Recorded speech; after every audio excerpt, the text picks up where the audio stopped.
হরে কৃষ্ণ কৃষ্ণ কৃষ্ণ হরে হরে, হরে রাম রাম রাম হরে হরে। বলছে কলির দোষে নিধে রাজন নস্তি হেক্কো মহান গুণ, কীর্তনাদেব কৃষ্ণ স মুক্ত সঙ্গ পরম ব্রজেত।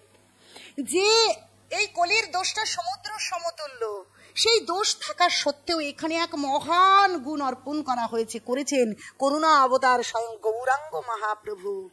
তিনি করুণা করে এই কলিযুগে অবতারী হয়ে এসেছেন আর এই কলিযুগের মানুষদের কৃপা করেছেন।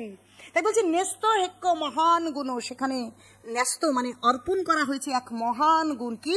কীর্তনাদেব কৃষ্ণ স, যদি ভগবান কৃষ্ণের নাম কীর্তন করে তাহলেই মুক্ত হতে পারে, এবং মুক্ত সঙ্গ আর মুক্ত সঙ্গ প্রকৃত সাধু সঙ্গ যদি কেউ করতে পারে তাহলেই পরম ব্রজে, সেই পরম ব্রজধাম ভগবানের চিন্ময় ধাম চিন্ময় চরণে জায়গা পাওয়া যাবে। সমস্ত দুঃখ থেকে উত্তরণ হতে পারবো, আমরা জয়যুক্ত হতে পারবো সেই জড়জাগতিক বন্ধন থেকে।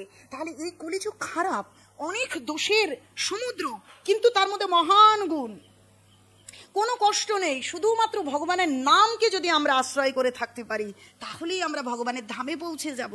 কত সহজ, কিন্তু আমরা সহজ বিষয় বুঝতে পারছি না যে আমরা মনুষ্য শরীর পেয়েছি, এই প্রকৃতিতে শ্রেষ্ঠ জীব, কিন্তু এই শ্রেষ্ঠ জীব হয়েও, বুদ্ধিমান প্রাণী হয়েও আমরা বুদ্ধি প্রয়োগ করতে পারছি না। আমরা বুঝতে পারছি না যে কেবলমাত্র ভগবানের নামকে আশ্রয় করতে পারলেই আমাদের জীবন ধন্যাতি ধন্য হবে। প্রত্যেকটা সময় কৃষ্ণ কৃষ্ণ গৌর গৌর যদি করতে পারি তাহলে জীবন ধন্য।